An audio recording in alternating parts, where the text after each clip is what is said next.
Welcome to the Slop Farm. Enjoy the video. In this video, I will explain how to replace a Nissan Sentra cabin air filter. First, ensure your vehicle is off and parked safely. You will need a new cabin air filter, which typically costs around $15 to $30, and possibly a small flathead screwdriver for prying. This quick maintenance improves your car's interior air quality and helps your heating and air conditioning system run more efficiently, preventing odors and allergens. Now let's get started.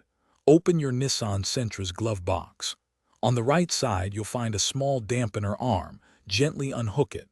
Next, carefully push inward on both sides of the glove box.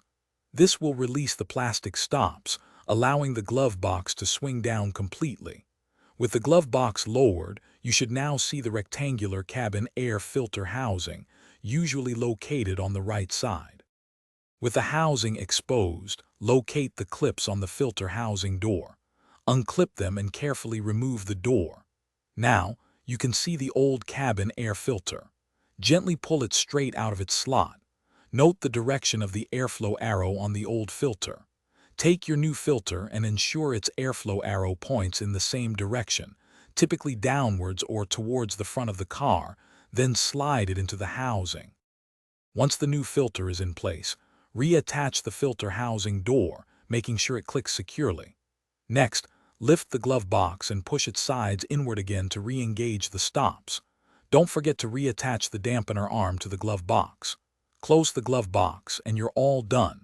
Remember to check the description below for a link to the Shark AI Ultra Robot Vacuum and other great deals.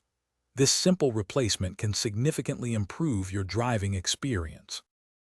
Thanks for watching. Consider subscribing if we helped you today.